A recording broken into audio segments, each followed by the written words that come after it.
Welcome to Lecture 01 on Real Estate Investment Analysis. Today, we'll dive into the foundations of property law, focusing on property interests and estates. Understanding these concepts is crucial because they define the ownership rights you have, the limitations that might apply, and the legal protections available. These factors directly impact property value, who controls a property, and the types of risks involved in investing. By the end, you'll have a clearer picture of how legal structures influence real estate investment decisions. On this slide, we're looking at the concept of a real property spectrum, which stretches from full ownership to much more limited rights. Think of it as a continuum, where on one end you have complete control over property, basically ownership in its fullest sense. At the other end, you have very specific, narrow rights that might just allow for certain uses or access without transferring full ownership. For investors, it's crucial to understand that the key question isn't just about who owns the land.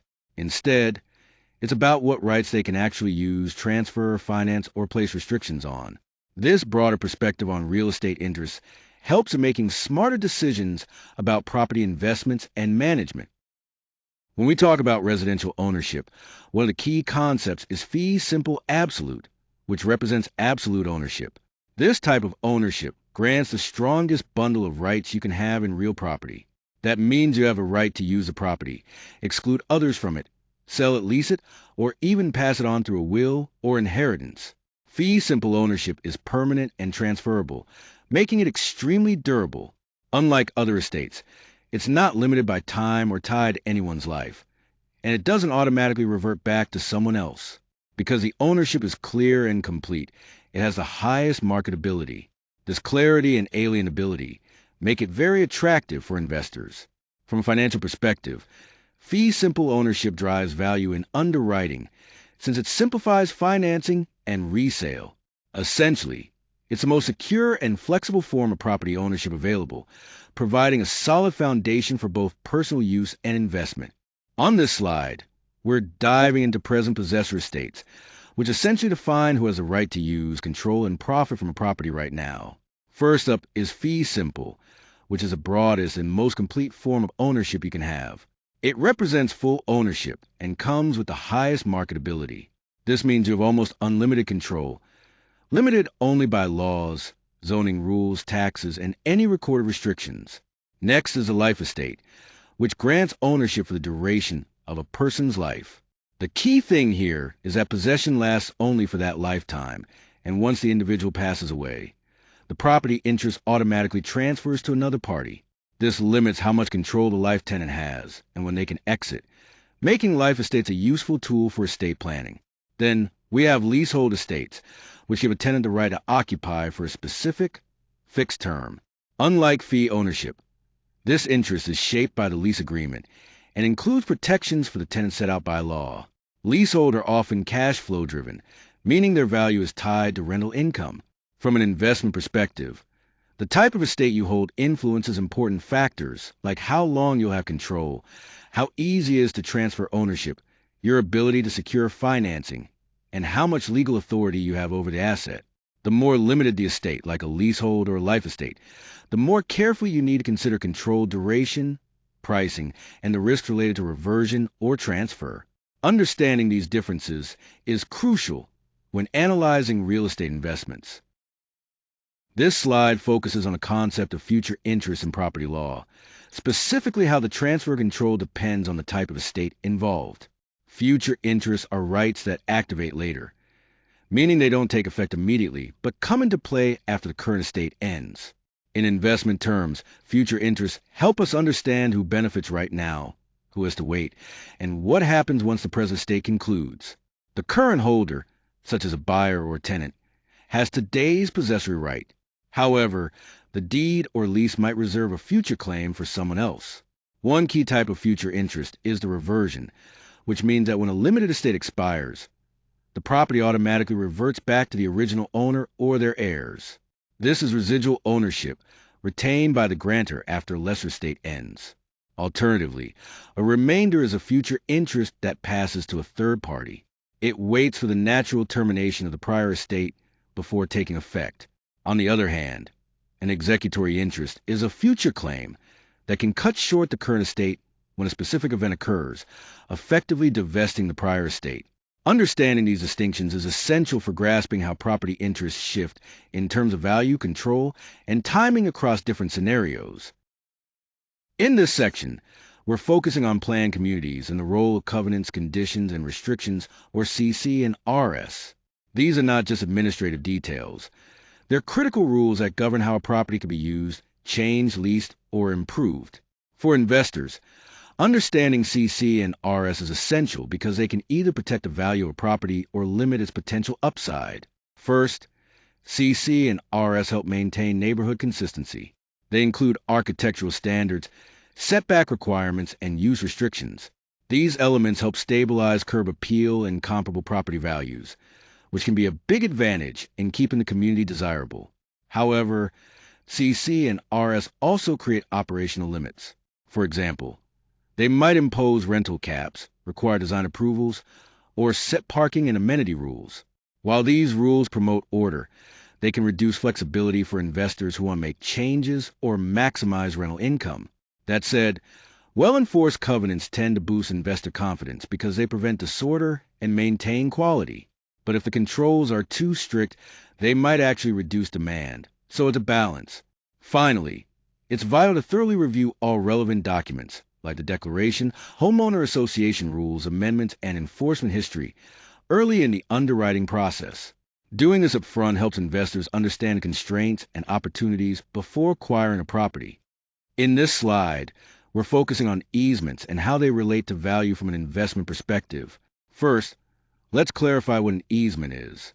Essentially, it's the right to use someone else's land without owning it, which can be crucial for things like access corridors or utility installations. For investors, easements have a dual nature.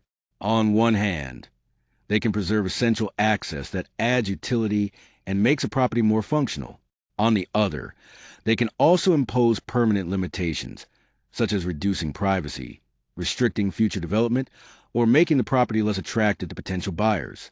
When it comes to marketability, an easement's visibility and purpose can actually narrow the pool of interested buyers because not everyone wants a property with ongoing shared access or utility corridor. However, there can be financial returns associated with easements. This might come in the form of compensation for the easement itself, opportunities for shared access, or service rights that provide ongoing benefits to the property owner. Finally, the key risk to understand here is that the terms of the recorded easement legally control how the land can be used. This means that even if the easement reduces the highest and best use of the property, those restrictions still stand, which investors need to carefully consider during their analysis. On this slide, we're focusing on how leasehold control plays a critical role in managing rental properties and the associated operational risks. First, let's talk about investor protections, starting with landlord-tenant rights and lease enforcement. From an underwriting perspective, there are a few key factors that matter most. Landlord protections like security deposits, late fees, default clauses, and insurance requirements are essential because they help reduce cash flow volatility.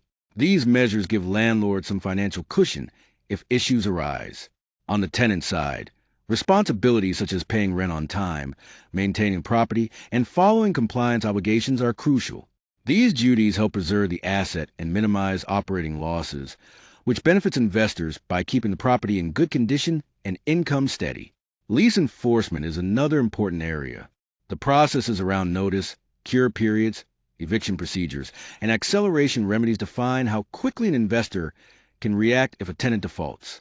Effective enforcement means quicker resolution and less financial risk. Finally, from an investor perspective, having strong lease language is key to supporting income stability. However, it's also important to remember that local landlord-tenant laws can sometimes override lease terms, which is a risk factor that needs to be considered carefully during underwriting. When we talk about risk in financing and real estate investment, one of the key concepts to understand is the impact of liens, mortgages, and encumbrances on the property's title.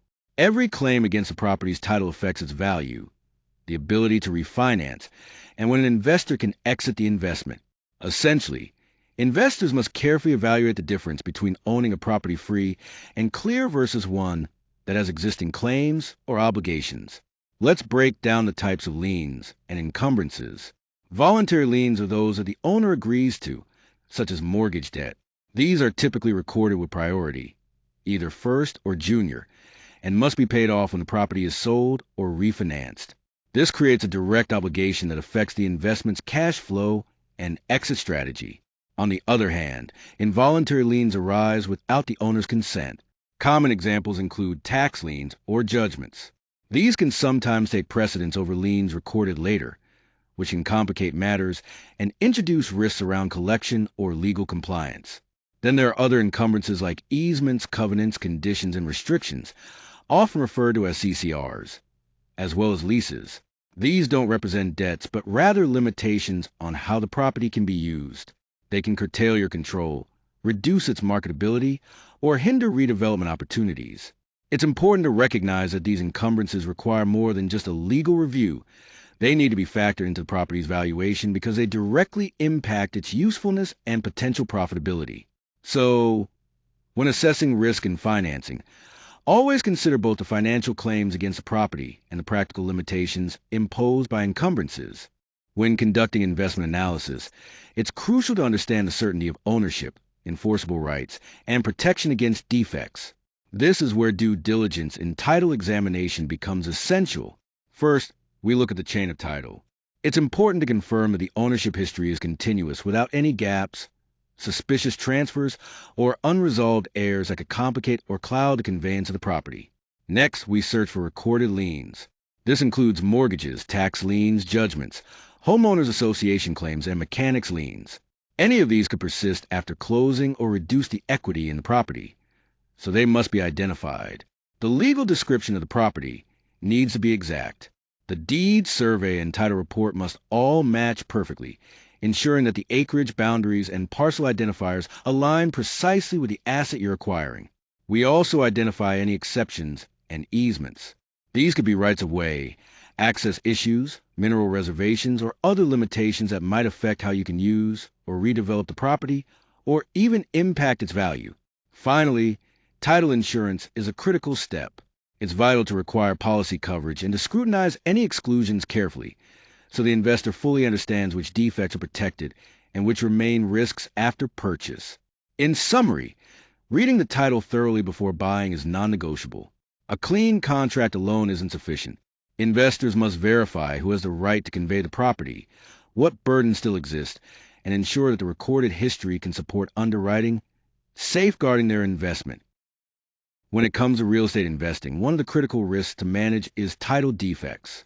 These issues can significantly reduce a property's marketability, delay the closing process, and potentially expose you to hidden claims down the line. To protect yourself, it's important to use a layered defense strategy. This means verifying the title, securing insurance, and curing any defects that arise.